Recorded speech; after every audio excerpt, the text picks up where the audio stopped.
जय हिंद दोस्तों, मैं हूं राकेश फौजी। दोस्तों, आज के वीडियो में हम बात करेंगे पैरामेडिकल स्टाफ के अंदर मिलने वाली सैलरी की। जो बच्चे कांस्टेबल रैंक से फॉर्म अप्लाई कर रखे थे, कांस्टेबल वाशरमैन से है, सफाई कर्मचारी से है, कुक से है, टेबल बॉय से है, किसी भी उसके अंदर ट्रेड में है, लेकिन उसकी रैंक जो कांस्टेबल है उसको टोटल सैलरी कितनी मिलेगी। जैसे आपकी जून तक आपकी ट्रेनिंग शुरू हो जाएगी, तो आपको इसी साल आपकी ज्वाइनिंग मिलने वाली है। जून तक आपकी ज्वाइनिंग हो जाएगी।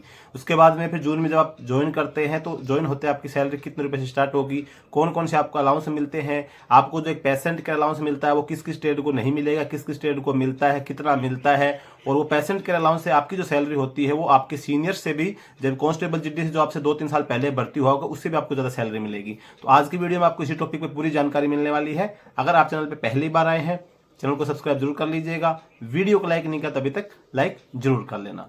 दोस्तों, सीआरपीएफ पैरामेडिकल स्टाफ के अंदर अगर आप कांस्टेबल रैंक से भर्ती हो रहे हैं तो इसके अंदर सबसे पहले आपकी जो काउंट होती है बेसिक पे होती है। अब आपकी जो बेसिक पे होती है कांस्टेबल से, जीडी से भर्ती हो रहा है, जो ट्रेडमैन से भर्ती हो रहा है, टेक्निकल से हो रहा है, पैरामेडिकल स्टाफ से, जब अगर आपकी रैंक कांस्टेबल है तो आपकी जो बेसिक पे होगी 21,700 रुपए आपकी बेसिक पे होगी। अब जो आपको अलाउंसेज मिलेंगे वो फिर 21,700 के ऊपर मिलेंगे आपको। अब 21,700 बेसिक के बाद आपको मिलता है डीए। डीए अभी वर्तमान में 38% है, जिसको महंगाई भत्ता बोला जाता है। ये सेंट्रल गवर्नमेंट के सभी कर्मचारियों को मिलता है 38%, तो 21,700 का 30% आपको डीए मिल जाता है। तो लगभग 8,246 रुपए के आसपास आपका डीए हो जाता है। तो आपका बेसिक पे और डीए दोनों को जोड़ के लगभग आपकी सैलरी 30,000 के समथिंग आपकी बन जाती है। दो मतलब आइटम हुए अभी तो आपकी बेसिक पे और डीए, इसी में आपकी 30,000 पे सैलरी बन गई। अब इसके बाद में आपको मिलता है एचआरए यानी कि हाउस रेंट अलाउंस। अब आपको हाउस रेंट अलाउंस जो मिलता है ये मिलता है आपका जो घर है वो किस श्रेणी में आता है। यानी कि भारत के जितने भी क्षेत्र हैं सभी को 3 कैटेगरी में बांटा गया है, एक्स कैटेगरी, वाई कैटेगरी और जेड कैटेगरी। अगर आपका घर एक्स कैटेगरी में आता है तो आपको 27% एचआरए मिलता है। अगर आपका घर वाई कैटेगरी में आता है तो आपको 18% एचआरए मिलता है। अगर आपका घर 9% में मतलब कि जेड कैटेगरी में आता है तो आपको 9% एचआरए मिलता है। तो हम कम से कम मान के चलते हैं कि आपको 9% एचआरए मिलता है। तो 9% एचआरए मान लिया आपको 21,700 का 9% आपको एचआरए मिल जाता है, जो आपको लगभग 1,950 रुपए के आसपास हो जाएगा। तो लगभग करके देखा जाए तो आपकी बेसिक पे डीए और आपका एचआरए ये लगभग 32,000 रुपए के आसपास आपके बन जाते हैं। मतलब तो 100-200 रुपए कम हो जाएंगे। 32,000 हम मान के चलते हैं मोटा मोटा। 32,000 रुपए तक आपका तीनों आइटम हो गए। उसके बाद में फिर आपको मिलता है राशन मनी। अब राशन मनी जो होती है वो मिलती है पर डे के हिसाब से, क्योंकि अगर आप आर्मी, नेवी, एयरफोर्स, इन फोर्सेज के अंदर आप भर्ती होते हैं तो इनका जो राशन होता है वो फ्री राशन होता है। लेकिन सेंट्रल आर्मेड पुलिस फोर्स जैसे बीएसएफ, सीआरपीएफ, आईटीबीपी, एसएसबी, इन सभी के अंदर अगर आप भर्ती होते हैं तो पेड राशन होता है। यानी कि जो आपकी जो राशन मनी होता है, जो आप मैस में खाना खाते हैं, जो आपकी मैस कटिंग होती है वो आपकी सैलरी के साथ जुड़ के आती है। तो आपको 127 रुपये 89 पैसा आपको पर डे की मैस कटिंग मिलती है। तो 30 दिन की जो आपकी मैस कटिंग बन जाती है वो लगभग आपकी 3,837 रुपए के समथिंग आपकी बन जाती है। तो लगभग आपकी इन तीनों को जोड़ के राशन मनी को जोड़ेंगे तो 36,000 रुपए के समथिंग आपकी राशन मनी भी जुड़ जाएगी इसके अंदर।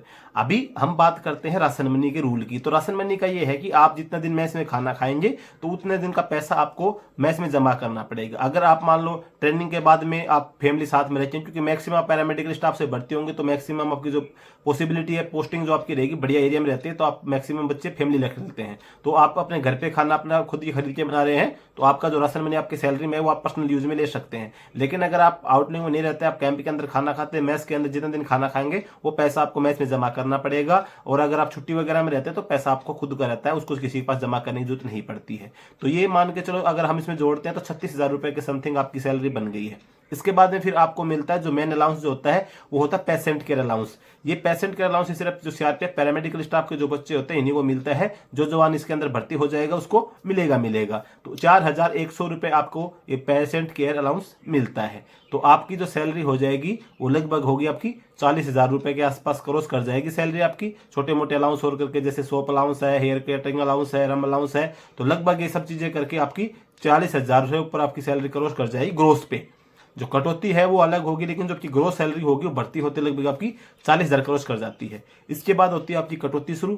कटौती जो होती है वो आपकी होती है 10% आपका जो बेसिक पे और डीए जो हुआ था उसकी 10% आपकी कटौती हो जाएगी। तो 10% आपका लगभग 30,000 आपका बेसिक पे और डीए बना था दोनों मिला के, तो 3,000 रुपये आपका पेंशन के लिए काट लेंगे, जो न्यू पेंशन सिस्टम है उसके लिए, क्योंकि ओल्ड पेंशन सिस्टम बंद हो गया है। इसमें 10% आपका कटता है, 14% गवर्नमेंट का कंट्रीब्यूशन होता है। तो लगभग आपकी जो बेसिक पे का 24% आपके अकाउंट में एक नया आपका खाता खुल जाता है, उसके अंदर जमा होता रहता है कि महीने का जिस दिन आप ज्वाइनिंग करेंगे उसी महीने का आपका 7,200 रुपये उसके अंदर सेविंग के रूप में आपका हो गया। जो आपको पेंशन जाएंगे उस टाइम पे फिर वो पैसा मिलता है। तो आपका तो गया उसके अंदर कितना 3,000, और गवर्नमेंट का है उसके अंदर 4,200 रुपये, 4,200 रुपये।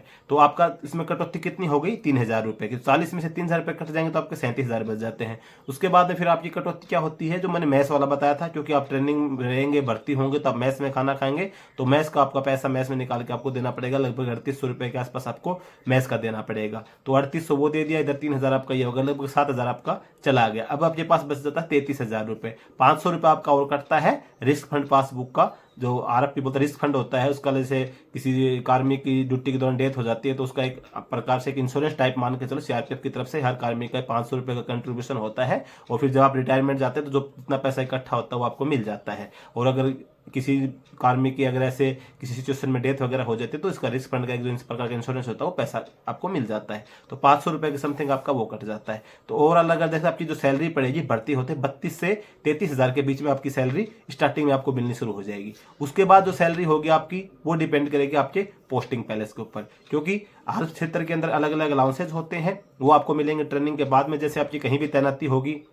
किसी ग्रुप सेंटर में हो रही है या किसी बटालियन में भी हो गई है, रैपिड एक्शन फोर्स में हो रही है, कहीं भी आपकी पोस्टिंग हो रही है, तो वहां पे कौन सा अलाउंस मिलता है। अब मान के चलो जैसे जिस श्रीनगर वगैरह है, श्रीनगर के अंदर जितने भी 2-3 ग्रुप सेंटर्स हैं, इनके अंदर किसी की पोस्टिंग हो गई मान लो, तो 17,300 रुपये वहां पे रिस्क अलाउंस मिलता है ग्रुप सेंटर के अंदर। अब आपकी जो पोस्टिंग होती है, मैक्सिमम जो बच्चे होंगे उनकी पोस्टिंग ग्रुप सेंटर्स में होती है। अब जिस बच्चे की पोस्टिंग जैसे जिस हमामा के अंदर हो गई श्रीनगर के अंदर, तो उसको 17,300 रुपये रिस्क अलाउंस मिलेगा। तो आप मान के चलो आपकी जो सैलरी होगी 50,000 रुपये क्रॉस कर जाएगी। तो वो तो फिर आगे आगे जो सैलरी आपकी डिपेंड करेगी वो आपकी करेगी पोस्टिंग पैलेस के ऊपर। जैसे किसी की ड्यूटी दिल्ली के अंदर होगी, बाहर अपना मकान किराए पे लेके बच्चे परिवार साथ में रखकर 27% एचआरए मिल जाएगा। या किसी का अगर ऑलरेडी जेड एक्स कैटेगरी या वाई कैटेगरी में आ रहा है तो उसको 27%, 18% जो आपको लागू है वो एचआरए मिलेगा। यानी कि जो आपकी ट्रेनिंग जब कंप्लीट हो जाती है उसके बाद जो आपकी सैलरी जो मैंने बताई है, ये सैलरी तो आपको मिलेगी। इसके अलावा जो सैलरी होती है वो टोटल डिपेंड करती है आपके पोस्टिंग पैलेस के ऊपर।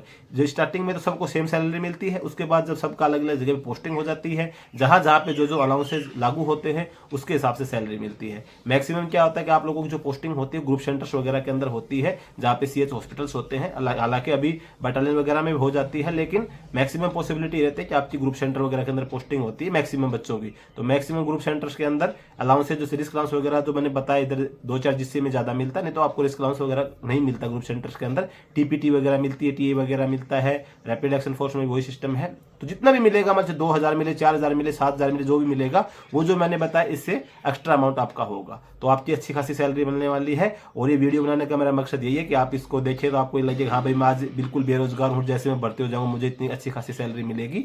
तो आपका एक मोटिवेशन बनता है, आप अपनी एग्जाम की तैयारी अच्छी शुरू कर दे। तो आप एग्जाम की तैयारी शुरू करेंगे तो आप लगभग 3-4 महीने के बाद जब आपकी ज्वाइनिंग आएगी तो आप इतनी सैलरी के हकदार होंगे। तो दोस्तों मैं यही आपसे आशा करता हूं कि आप अपने एग्जाम की अच्छे से तैयारी करें और आप सीआरपीएफ का एक पार्ट बने और अपने देश सेवा और सीआरपीएफ की सेवा में अपना एक योगदान दें। आज के वीडियो में यही जानकारी थी। जानकारी आपको अच्छी लगी वीडियो को लाइक करना, चैनल पे पहली बार है सब्सक्राइब जरूर करना। जय हिंद।